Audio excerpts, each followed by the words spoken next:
Masuk. Oke, selamat siang Mas Win. Selamat siang. Weh, saya senang sekali saat ini bisa ketemu Mas Winarso. Lengkapnya Mas Winarso aja. Oh, memang satu kata ya Mas? Makanya kalau pergi-pergi luar negeri juga bingung. Oh. Nama belakangnya nggak ada. Oh gitu ya.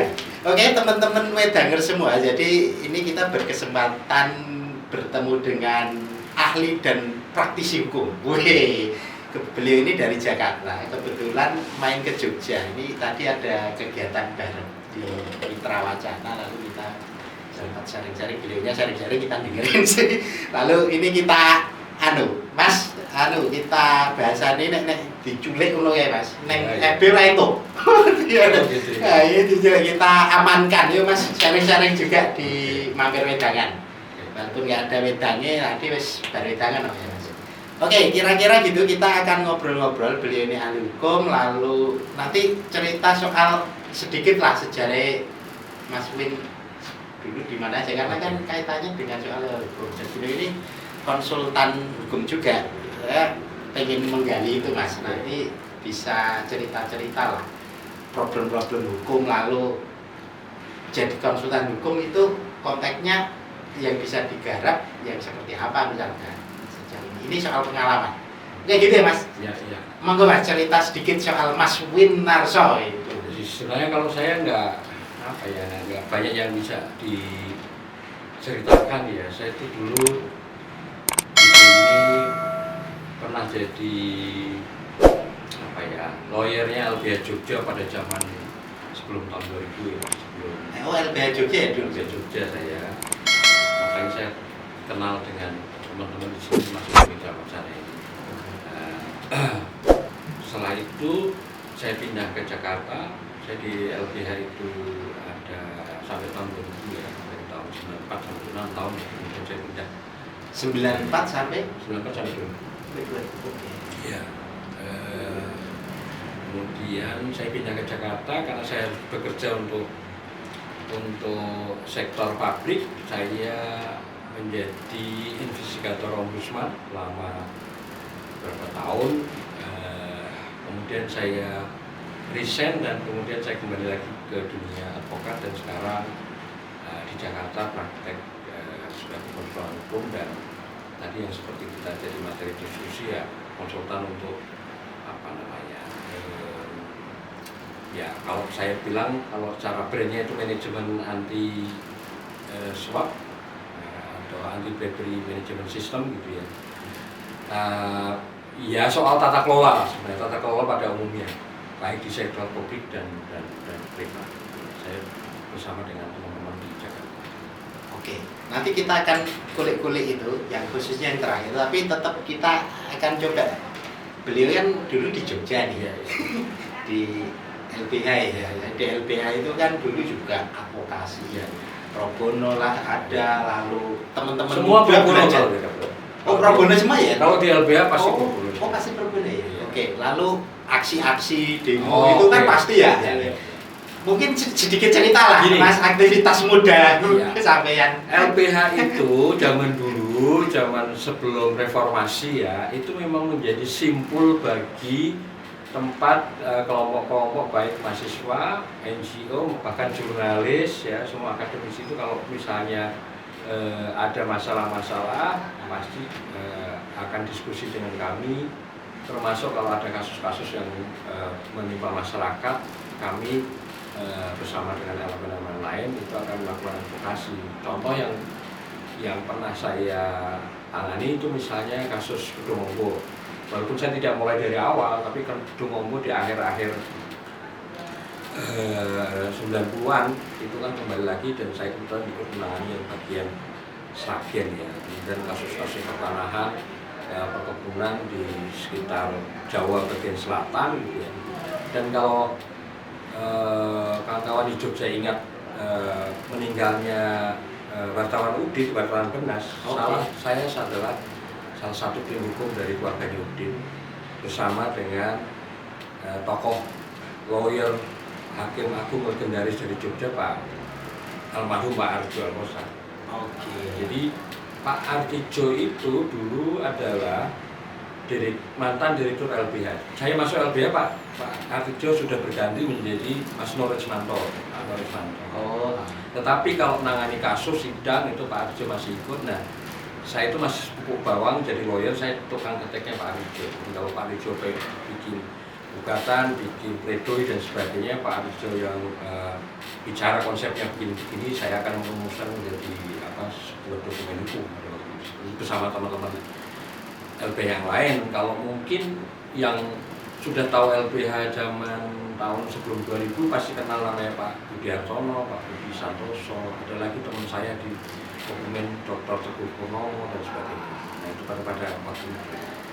Berarti dengan Pak Artijo Alkotsar itu juga interaksi intens ya waktu itu ya? Sebenarnya tidak terlalu intens karena Pak Artijo waktu itu sudah tidak jadi direktur. Tetapi Pak Artijo itu orang yang sangat murah hati kalau kami meminta bantuan beliau untuk menjadi ketua tim untuk kasus misalnya gugatan membela kasus termasuk kasus itu. Pak Artijo itu begitu, walaupun tidak menjabat lagi. Tetapi Pak Artijo itu kan sudah seperti kayak dulu ya menjadi salah satu ikonnya LBH Jogja. Apa-apa kami selalu minta pertimbangan beliau sebelum beliau jadi hakim. Itu termasuk seangkatannya dengan Pak Anu itu yang rambutnya putih ya? Pak Buyung. Iya. Pak Buyung lebih senior lagi. Oh, Pak Buyung lebih senior lagi. Pak Buyung itu pendiri LBH-nya. LBH itu Pak Buyung kebetulan yang awal diminta untuk mengurusi LBH Jogja, salah satunya itu Pak Artijo. Dengan senior-senior yang lain. Oke, karena kan ikon ya. Ya, jadi memang agak berbeda orientasi bekerja di bantuan hukum zaman dulu gitu ya. Mungkin dengan sekarang ya mungkin agak berbeda orientasinya ya. Paling enggak kan kalau teman-teman yang merasakan di dunia gerakan gitu, LBH itu kan punya nafas itu. Iya. Jadi kalau teman-teman walaupun setelah itu juga aktif kan banyak ya kan LBH kan di mana-mana. Nafas sebagai aktivis itu tetap ketara itu. Iya. Pasti itu kalau ya mayoritas akan seperti itu ya, walaupun tidak semua. Tapi sebenarnya kalau dari jejak-jejaknya itu di Jogja aja ada Mas Wahyu misalnya. Wahyu itu alumni siapa lagi ya? Ya banyak kalau di tokoh nasional ada yang menjadi anggota DPR, ada yang menjadi hakim agung Pak Artijo, ada lagi satu gitu ya. Sekarang yang ada sepuh dari Jambi itu. Siapa sih? Pak Kamal. Pak Kamal itu masih di Jogja sekarang. Ya. Tapi dia juga menjadi salah satu advokat yang punya kredibilitas yang bagus ya, yang disegani oleh advokat-advokat yang muda gitu ya. Terus banyak juga yang aktif di LSM lainnya gitu ya. Ada yang masuk di pemerintah ya, macam-macam. Ada yang jadi hakim tipikor kayak Pak Sudis Bapak itu menjadi hakim tinggi ad hoc tipikor. Sekarang salah satu hakim agung ad hoc tipikor itu adalah alumni LBH, walaupun bukan LBH juga, tapi LBH Surabaya, tapi kawan semua. Ada yang di KPK. Ada juga. Sebelum maju kita malah mundur lagi Mas. Kenapa kok waktu itu milih LBH sebagai ruang yang mungkin berekspresi, menimba ilmu gitu? Karena gini, zaman dulu itu LBH itu termasuk institusi yang egaliter di dalam seleksi ya. Jogja ya, karena masing-masing LBH itu punya bisa beda-beda ya. Jadi LBH Jogja itu begini, semua perguruan tinggi yang punya fakultas hukum, FISIP dan syariah itu diberi kuota 22 orang untuk magang selama 1 tahun, ada yang 2 tahun ya di LBH Jogja. Jadi mereka akan dites, tetapi semua perguruan tinggi baik negeri maupun swasta akan diberi kuota 2 orang. Tapi boleh yang lamar boleh banyak-banyak, tapi nanti yang diambil 2. Jadi tidak ada kelompok dari perguruan tinggi manapun yang akhirnya mendominasi LBH Jogja. Sehingga saya tidak bersaing dengan orang-orang yang mungkin jauh lebih pintar dari saya. Nah, saya akhirnya masuk lolos di situ jadi volunteer. Jadi itu seleksi namanya program volunteer.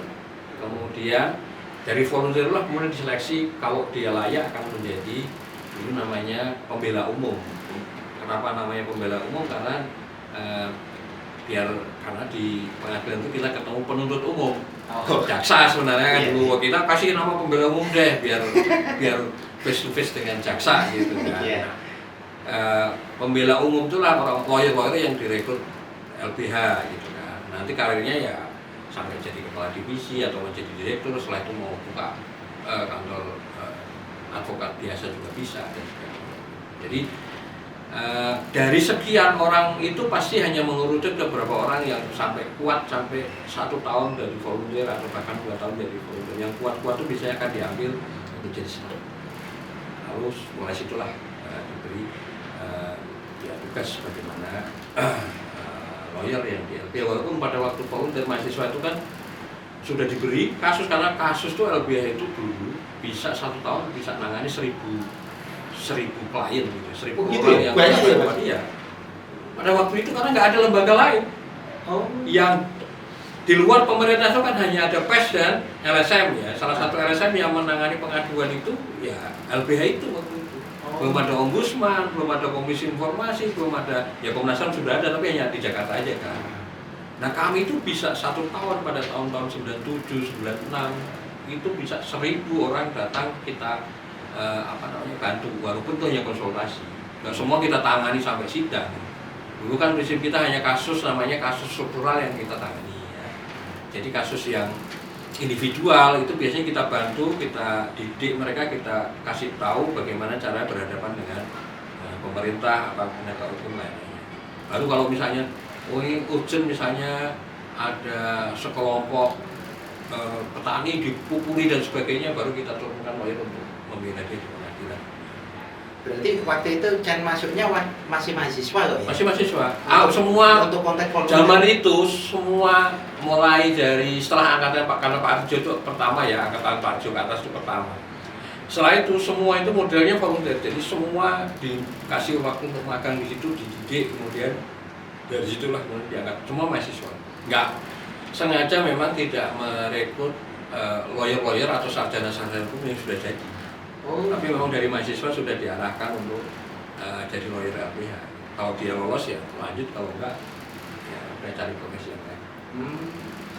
Kalau setelah itu misalkan udah lulus juga di sebagai mahasiswanya, dapat S1-nya hukum gitu, lalu istilahnya bekerja di situ bisa langsung? Enggak bisa, harus diseleksi lagi. Oh gitu. Karena dilihat kinerjanya juga, rajin atau tidaknya, komitmennya gimana dan sebagainya. Nggak semuanya langsung diterima. Nah, paling itu kita setahun bisa ngerekrut hanya 1-2. Gitu ya. Kalau yang lain mengundurkan diri atau dia pindah kerja di tempat lain, baru kita rekrut karena memang nggak banyak. Tapi karena kenapa bisa nangani 1000 misalnya atau 800 sampai 1000 kasus, karena kita memang memobilisasi volunteer itu menangani sendiri dan kita latih mereka agar bisa. Bisa nangani sendiri. Kecuali kalau sidang karena mereka belum punya izin praktek, yang sidang nanti staf PU-nya, pembela umumnya itu yang sudah memang ya dilatih, mereka bisa ke lapangan, bisa investigasi, bisa kadang-kadang malah memberi pelatihan kepada masyarakat, pelatihan dari hukum, menghandle, mendampingi, ketemu dengan polisi, ketemu dengan pejabat-pejabat itu udah bisa kalau mahasiswa itu kita latih. Kalau untuk penting-penting aja baru pada direktur, kepala divisi itu. Kawah Chandra. Oh iya, zaman dulu ya. Nah, ininya kerjasamanya sebenarnya kalau untuk konteks misalkan nanti jadi lawyer atau itu kerjanya dengan peradi atau yang lain? Enggak, dulu itu begini. Peradi itu kan baru muncul sekarang gitu ya. Dulu itu baru dulu tuh organisasi. Jadi gini, semua dulu pengacara saya kayak pengacara ya, belum advokat. Jadi dulu tuh ada advokat, ada pengacara. Kalau pengacara itu cukup SK pengadilan tinggi, ruang lingkup kerja kita ya satu provinsi itu aja. Kalau advokat nanti kalau sudah beberapa tahun jadi pengacara, nangani sekian kasus, dia akan ikut ujian advokat yang nanti akan keluar SK dari Menteri Kehakiman zaman dulu, wilayah kerja kita bisa sidang seluruh Indonesia. Itu. Nah, zaman itu yang menyelenggarakan ujian, sampai mengambil sumpah dan sebagainya itu adalah pengadilan Mahkamah Agung yang masih di bawah Kementerian Kehakiman waktu itu kan gitu. Jadi organisasi profesi itu nggak punya peran apa-apa, hanya tempat berkumpulnya para advokat dan pengacara pada waktu itu. Jadi saya malah tidak ikut organisasi profesi pada zaman itu, karena nggak ada kaitannya. Karena langsung aja ya. Kalau saya misalnya punya masalah LBH itu, teman-teman di LBH saya lebih bisa membantu saya daripada organisasi profesi.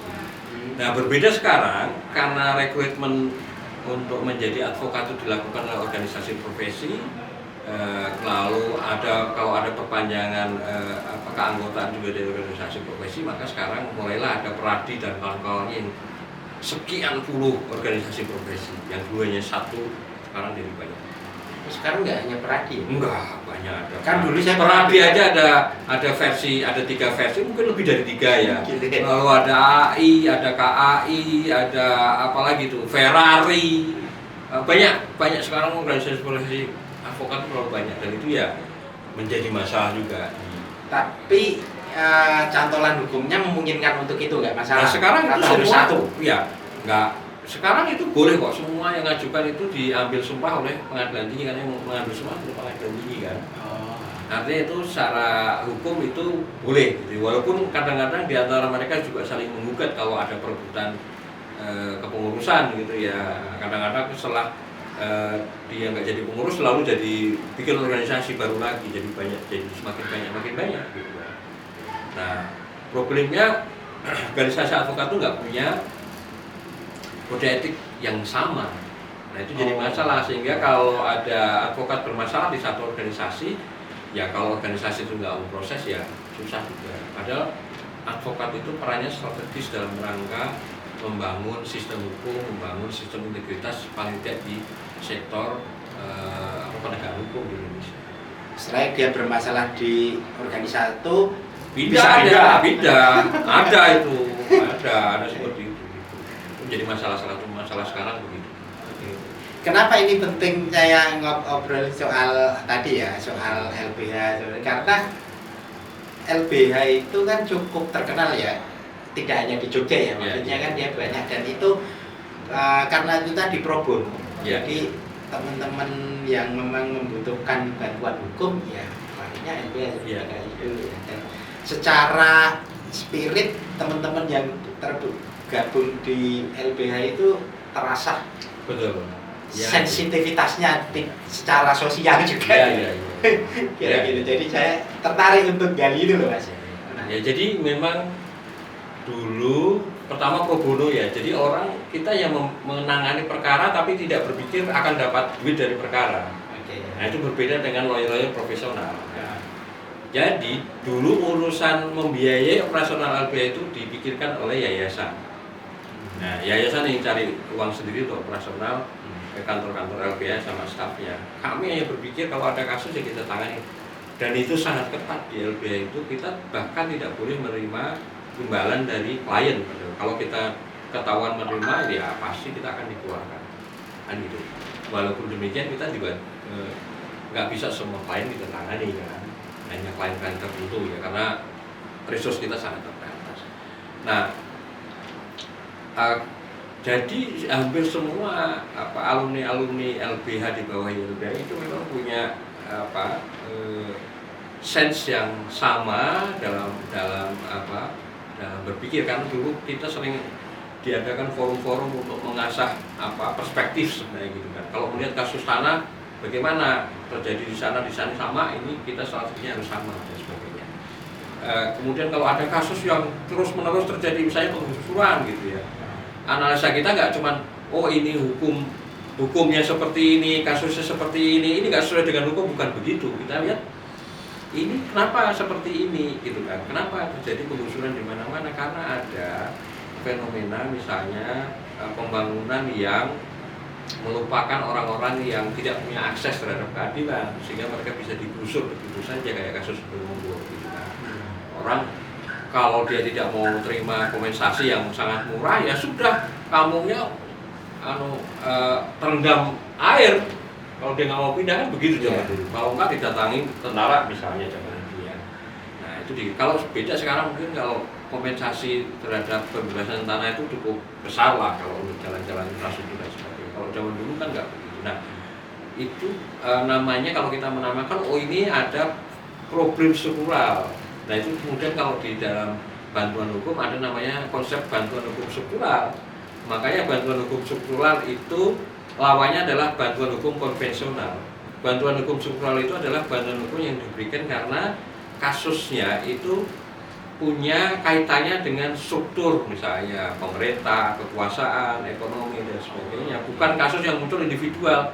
Individual itu kalau misalnya orang berkelahi begitu saja, lihat-lihatan berkelahi terus tangkap polisi karena salah satu pihak memukuli pihak yang lain, ya itu kasus individual.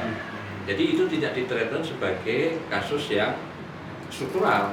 Tetapi kalau ada seorang jurnalis yang menulis sesuatu yang kritis di medianya, kemudian diintimidasi, ditangkap atau itu kita dampingi karena itu soal kebebasan berbicara. Nah, jadi itu yang dulu menjadi semacam trademarknya LBH ya, bantuan hukum struktural itu. Nah, walaupun sekarang tetap dipraktekkan dengan berbagai modifikasi dan perubahan ya, tentunya karena sosialnya, konteks sosial ekonomi sudah berubah. Nah itu ya yang menjadi orang-orang yang di LBH ini biasanya berpikirnya kritis. Ya cuma melihat hukum secara konvensional, literal gitu ya, tidak begitu. Yang konvensional itu mungkin sedikit. Nah, penjelasannya seperti apa? Konvensional itu ya normatif, melihat. Jadi kan hukum itu ya dilihat, apalagi ya hukum itu hanya dipahami undang-undang gitu ya, pasal-pasal dalam undang-undang. Dia tidak memahami konteks kenapa undang-undang itu muncul.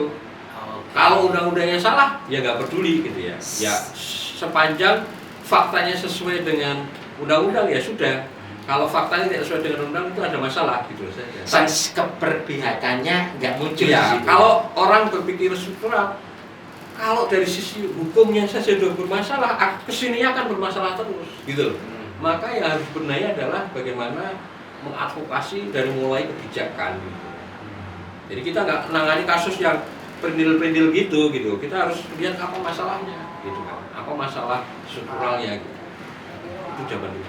Oke. Nah, di LBH oke lah. Saya kira itu sudah membuat teman-teman yang aktif di sana itu benar-benar terasa ya. Tapi setelah itu Mas Win memutuskan untuk ke Jakarta ya. Iya. Itu di Ombudsman Mas? Iya. Gimana? Itu apa? Bagian apa lalu apa sih? Ya, sedikit soal itu. Ya itu ada, bukan sekedar ini ya, karena saya kebetulan menikah dengan orang yang tinggal di Jakarta. Saya harus kayaknya nggak mungkin jauh-jauh, akhirnya pindah Jakarta. Kebetulan juga pada waktu itu Ombudsman lagi buka. Jadi Gus Dur itu tiba-tiba mendirikan berdasarkan keputusan Presiden pada waktu itu membuat namanya Komisi Ombudsman Nasional, belum seperti Ombudsman ini. Ya Gus Dur hanya bikin kepres saja gitu kan. Lalu saya dapat informasi, ini ada perlu orang-orang, silahkan apply gitu ya. Waktu itu ya apply seperti biasa saja, di daftar, diwawancarai, lolos. Nah, akhirnya saya bekerja di situ. Kalau jabatannya jadi asisten ombudsman, tapi pekerjaan sehari-hari namanya investigator sebenarnya. Jadi ombudsman itu sebuah lembaga yang tugasnya menangani keluhan-keluhan masyarakat terkait dengan layanan publik pemerintah. Nah, saya masuk di situ tuh gedung belum punya, anggaran belum ada. Kayak Gus Dur bikin kepres aja, kamu survei sendiri deh gitu kan. Itu tahun berapa sih Mas? Terus belum ada. Itu tahun 2000. Oh tahun 2000. Ya, waktu itu pimpinan Ombudsman Pak Antoni Syarta, almarhum Profesor Sunarti Hartono, ada Pak Teten yang sekarang jadi Menteri Koperasi itu, gitu ya, ada Pak Kiai Masda dan lain-lain, ditugaskan untuk merumuskan draft undang-undang ombudsman. Nah, saya ikut, selain saya nangani laporan, saya ikut merumuskan undang-undang itu, dan baru 2008 undang-undangnya itu terbit, gitu ya, itu disahkan menjadi undang-undang. Berarti sejak awal ya, sampai gabung. Saya sejak awal, saya hanya berapa bulan setelah kepres itu terbit. Itu bangunannya aja belum ada. Masih pinjam-pinjam itu tempat Iya. kantornya pinjam, kemudian ngontrak di sana sini. Orangnya belum ada gitu, infrastrukturnya belum ada, kita suruh kerja. Sedangkan karena itu lembaga baru, KPK aja belum ada waktu itu. Oh iya. Kita kebanjiran kasus. Nah, itu kerjanya mirip dengan di LBH juga nangani kasus, tapi konteksnya layanan publik bukan hukum lagi gitu. Tapi sama, ya itulah kemudian saya bersama dengan teman-teman yang lain yang sekarang masih ada di sana bersama pimpinan yang periode pertama itu membangun organisasi ini, membangun personelnya sampai dari pegawai yang kira-kira hanya 10 orang sekarang mungkin udah hampir 1000-an orang dan sudah tersebar di seluruh provinsi. Itu dulu lebih ke layanan lembaga pemerintahan ya Mas? Iya, itu sebenarnya BUMN juga apa enggak? enggak, bukan. Beda ya? Itu posisinya sama kayak KPK, kayak Komnas HAM, kayak KPI begitu.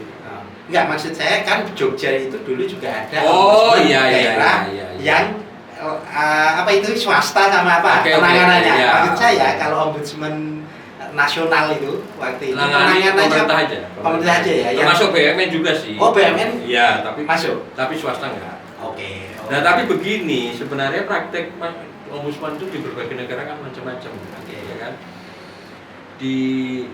Misalnya di Swedia itu fungsi Komnas HAM ombudsman itu jadi satu. Namanya ombudsman di sana, tapi nggak ada ini ya. Tapi dia nangani ada fungsi HAM-nya, ada fungsi ombudsman seperti ini.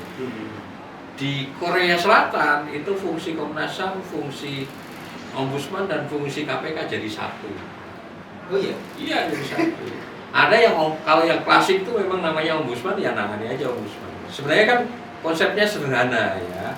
Ombudsman itu dulu dibuat sebenarnya dia sebuah institusi yang isinya orang-orang yang kredibel, yang dipercaya masyarakat, didengar oleh penguasa. Sederhananya konsepnya begitu. Zaman ombudsman pada masa-masa zaman dulu gitu ya. Lalu kemudian berkembang menjadi modern, harus dibuat undang-undangnya, harus lewat fit and proper DPR untuk dipilih, itu harus ada seleksinya macam-macam lah gitu ya. Kalau zaman dulu konsepnya sederhana aja. Kalau saya seorang raja, saya ingin agar aparat saya itu kredibel, saya akan tunjuk orang yang saya percaya, saya bisa dengar dia orang jujur dan dia dipercaya oleh rakyat. Jadi rakyat akan menyampaikan ke dia, ke ombudsman itu, ombudsman akan menyampaikan saya akan mengambil keputusan berdasarkan apa yang disampaikan dia. Konsepnya sederhana itu. Tapi kalau sekarang modern sudah jadi masuk ke sistem tata negara, ada yang masuk di konstitusi dan sebagainya. Yang paling mencolok yang dilakukan ombudsman secara publik itu kelihatan nih, Mas? Mungkin orang kelihatan. Salah satu, ya sebenarnya kalau dari kasus itu dari dulu ya kita ngawasi salah satu yang paling krusial dulu, ngawasi layanan aparat penegak hukum salah satu ya, selain Pemda. Dulu itu belum ada namanya pelayanan satu atap di kantor-kantor. Iya, benar. Ya. Belum ada pelayanan satu atap di kantor-kantor. Ya. Kita ikut mendorong itu. Kemudian belum ada namanya setiap unit kerja pemerintah itu harus namanya ada pengelolaan pengaduan. Belum ada. Orang kalau ngadu ya kepada orang yang beri layanan. Lalu kita dorong agar ada semua di standar itu karena berdasarkan undang-undang, di undang-undang juga disebutkan bahwa kalau Anda mau menyelenggarakan layanan publik, maka salah satu elemen yang harus diadakan adalah tempat pengaduan. Pengaduan itu harus terpisah dari tempat orang yang melayani. Karena kalau ngadu di tempat orang yang melayani, ya kita berdebat saja. Nah, sekarang ada sistem, sampai pada sistem pengaduan nasional namanya, kalau lapor ya, namanya lapor atau SP4N namanya. Anda cari di website. Itu adalah salah satu kreasi ombudsman dengan Kemenpan dengan KSP pada waktu itu. Bahkan ada regulasinya mulai dari undang-undang sampai kepres ada tentang dulu nggak ada. Orang kalau mengadu ya kemana? Karena begini. Jadi pengalaman saya ini pengamatan dan riset saya sederhana.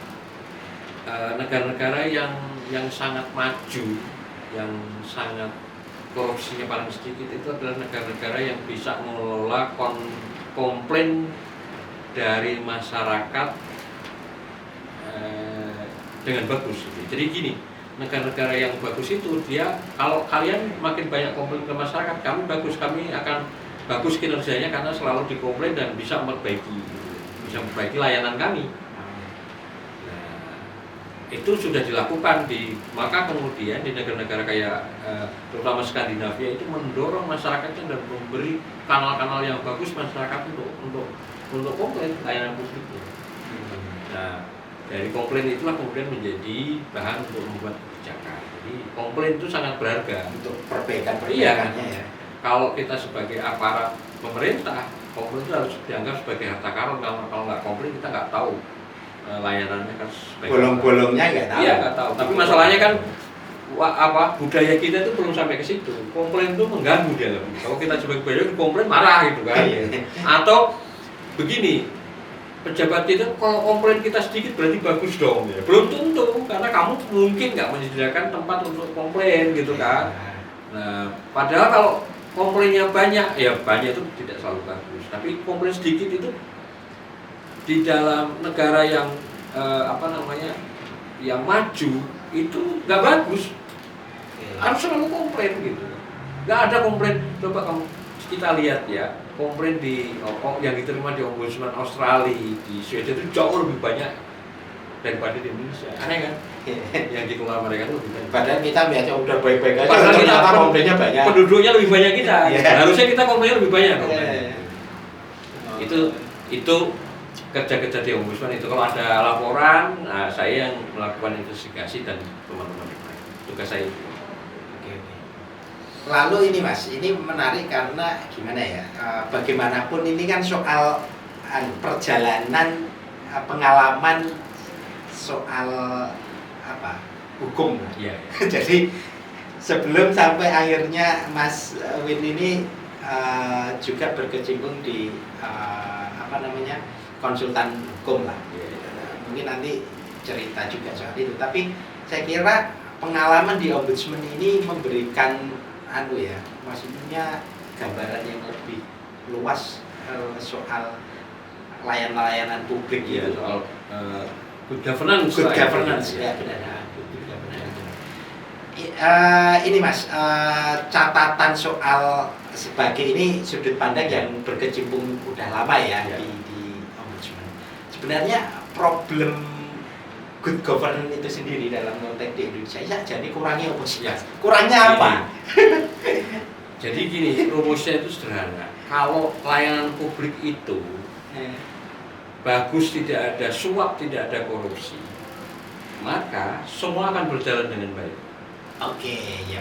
Jadi kalau kita lihat kasus-kasus korupsi itu, apa yang aktivitas awal apa sampai kemudian terjadi korupsi itu adalah persentuhan antara pemerintah dengan masyarakat atau pemerintah dengan dunia usaha.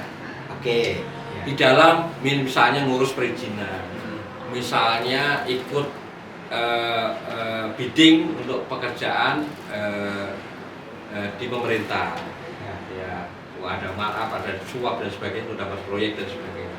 Itu sebenarnya adalah interaksi itu dibungkus dalam layanan publik atau misalnya orang bersentuhan dengan penegak hukum, jadi korban maupun jadi lapor ke polisi, lalu di sana ada pemerasan, ada suap dan sebagainya.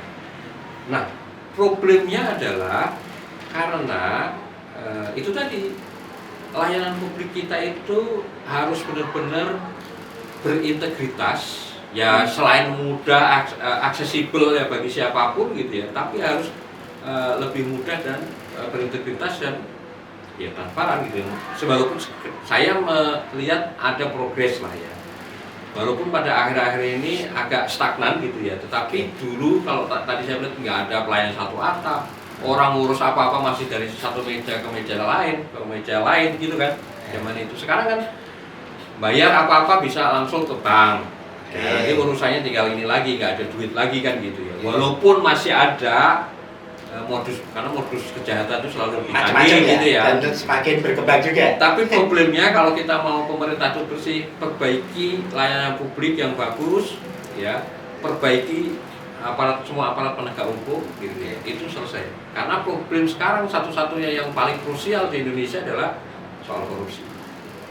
Oke, ini karena akan langsung nyambung dengan itu tadi soal Oke. kegiatan konsultasi. Iya. Sebenarnya gini, itu kayak apa ya? Ya karena isu LPH masuk di Ombudsman itu mirip, apalagi kemudian di Ombudsman itu kita banyak ngomong tentang good governance. Ya. Kemudian saya resign dari Ombudsman, saya bergabung kembali lagi, sebenarnya bukan kembali lagi menjadi advokat. Oke. Ya, saya bergabung dengan teman-teman yang punya pengalaman di bidangnya. Nah, kembali karena latar belakang saya seperti itu, kasus-kasus atau klien-klien yang saya tangani itu ya dekat-dekat dengan isu-isu saya sebelumnya gitu ya. Iya. Saya tetap menangani kasus komersial ya, korporasi, kontrak bisnis dan sebagainya gitu ya. Tetap menangani kasus sidang di pengadilan, kasus kepahitan dan sebagainya gitu ya. Tetapi selain itu saya kebetulan waktu itu terlibat di dalam perumusan sebuah standar, namanya adalah SNI ya, Standar Nasional Indonesia, yang berbasis pada ISO. Namanya ISO 37001 ya, Sistem Manajemen Anti Penyuapan. Itu ada instrumen internasional yang diadaptasi di Indonesia menjadi standar nasional yang salah satu sistem manajemen yang bisa dipakai dimanapun, baik organisasi nirlaba, pemerintah maupun privat. Kenapa seperti itu? Itu sebenarnya di awalnya memang dasarnya adalah impres dari Presiden ya, untuk menjadikan sistem manajemen anti penyuapan itu menjadi SNI. Jadi gini, pertimbangan dasarnya adalah dulu yang ditekan untuk anti korupsi, untuk mencegah korupsi itu selalu sektor publik, sektor pemerintah. Dibuat zona anti korupsi, dibuat wilayah bebas korupsi, zona integritas, dibuat fakta integritas, macam-macam lah gitu ya. Tapi kok masih aja korupsi itu terjadi terus gitu. Orang-orang yang mulai dari menteri, anggota DPR, bupati, wali kota kok ya nggak berubah-ubah gitu ya. Jadi kenapa seperti itu? Karena ternyata sentuhan terhadap dunia privat itu kurang. Ya. Dunia korporasi terutama itu tidak banyak dilibatkan di dalam isu-isu anti korupsi. Padahal di dunia praktek bisnis itu sudah ada perangkat-perangkatnya. Selain standar yang tadi saya sebut, ada namanya GCG ya, Good Corporate Governance, sampai sekarang menjadi ESG yang lingkungan misalnya, atau menjadi yang GRC misalnya, Government Risk and Compliance ya, sudah bertransformasi sedemikian rupa. Tetapi semua instrumen itu sifatnya sukarela. Nah, standar ini dan sukarela, dan itu skalanya nasional. Standar ini itu berlaku karena dia diambil dari instrumen standar internasional, ya berlaku di seluruh dunia karena prinsipnya sama, cara penerapannya sama dan sebagainya. Nah, diharapkan dunia sektor privat itu menerapkan itu semua sehingga nanti korporat itu terlibat banyak di dalam pencegahan korupsi dengan menerapkan standar itu. Ya, walaupun bukan korporat, pemerintah juga bisa. Jadi gini, sebenarnya rumusannya sebenarnya sederhana. Dari pengalaman saya menjadi konsultan untuk ya. Jadi gini, kalau saya sarikan begini, ada namanya kesalahan personal, kesalahan organisasi, dan kesalahan sosial. Jadi gini, kalau orang yang saleh secara personal itu belum tentu bisa membuat organisasinya itu saleh secara organisasi. Kalau dia mau saleh secara organisasi, maka dia harus membuat sistem, karena kalau personal itu kan ya dia rajin beribadah, rajin belajar agama. Kalau organisasi kan enggak. Organisasi caranya agar salah, dia bikin sistem. Salah satu sistem yang bisa dipakai ya sistem manajemen anti penyuapan tadi. Nah, kalau semua organisasi itu menerapkan pokoknya sistem integritas apapun namanya di organisasi itu, maka sistem sosial kita akan saleh, ya kan? Nah, kalau sudah sistem sosial saleh, ya korupsi akan makin sedikit, nggak bisa dihilangkan ya, tetapi akan makin sedikit. Nah, seperti itu. Saya beri contoh begini, karena yang menerapkan itu gini. Saya waktu saya di Ombudsman itu saya diberi semacam beasiswa untuk belajar di sebuah negara di Skandinavia. Oh gitu. Skandinavia, Denmark dan Swedia. dengan bersemangat, KPK belum ada. Bersemangat, lalu saya datang ke sana, saya diminta untuk datang di sebuah lembaga yang sifatnya mereka itu memang bergerak di bidang good governance, pengawasan pemerintah. Lalu ditanya saya, kamu mau belajar apa di sini? Saya mau belajar gimana memberantas korupsi. Orang itu bingung, gimana ya saya ngajarin kalian dari Indonesia? Saya itu hanya 1 kali setahun nangani kasus korupsi di sini sebenarnya di negara itu. Kalian lebih pintar dari saya gitu loh. Karena oh gitu ya, saya pengalaman kasusnya beragam. Dari situlah dia jangan belajar kamu belajar bagaimana memanage soal layanan publik. Itu indikasi sudah salah secara sosial gitu, gak ada korupsi itu kayak gitu. Orang di negara itu orang dari lahir sampai mati diurusi negara, gitu kan? Itu salah satu sistem yang dipakai walaupun pajaknya tinggi ya di negara-negara Eropa Utara ya, Skandinavia itu begitu. Oh, sip. Tapi yang bisa menerapkan apa itu tadi semacam manajemen anti penerapan itu sebenarnya siapa aja sih Mas? Maksudnya kan ada lembaga non profit kan LSM, NGO gitu, lalu lembaga pemerintah, korporat, semuanya atau pilih-pilih? Bisa semuanya. Bisa semua. Misalnya gini, apakah organisasi nirlaba itu harus bisa menerapkan atau layak menerapkan sistem manajemen anti suap, karena organisasi nirlaba itu selalu diawali oleh orang-orang yang bermoral berintegritas tinggi gitu. Itu sebuah keniscayaan. Karena apa? Risiko bribery ya, risknya itu setiap unit kerja atau setiap organisasi atau setiap orang yang pegang duit banyak, ngelola uang banyak, itu risikonya harus dianggap tinggi untuk menyalahgunakan uangnya. Ya kan? Siapapun itu siapapun lembaganya. Mau organisasi nirlaba berbasis agama atau tidak. Karena pengalaman saya organisasi nirlaba berbasis agama itu juga bisa terjadi fraud gitu kan. Oke Mas, ini kita sudah hampir 1 jam atau Mas satu penutup ya Mas. Ini sudah informasinya luar biasa. Jadi pengalaman Mas Win soal hukum sampai yang terakhir soal konsultasi hukumnya itu jasa apa sih namanya Mas? Itu sebenarnya konsultasi untuk tata kelola ya, salah satu item dari jasa dari kantor saya. Mungkin nanti mitra wacana kan adalah sistem manajemen anti penerapan itu. Kita bisa menyediakan pelatihan sampai kemudian mendampingi untuk penerapan. Saya kira itu sih. Selain ya nangani kasus seperti halnya lawyer pada umumnya. Kalau saya sih. Oke teman-teman wedanger semua, ya kita sudah ngobrol 1 jam lah kurang lebih, masalah kurang dikit gitu. Dan saya senang sekali dengan Mas Win udah ngobrol, karena jarang-jarang ngobrol dengan beliau itu kalau tatap muka. Kalau WA di grup gitu. Loloan gitu. Dan ini senang sekali ya sharingnya Mas Win, nanti semoga lain waktu bisa ngobrol. Iya. Itu ya. Alhamdulillah. Masih. Ya, terima kasih juga. Terima kasih. Ya, Assalamualaikum. Salam. Iya, salam.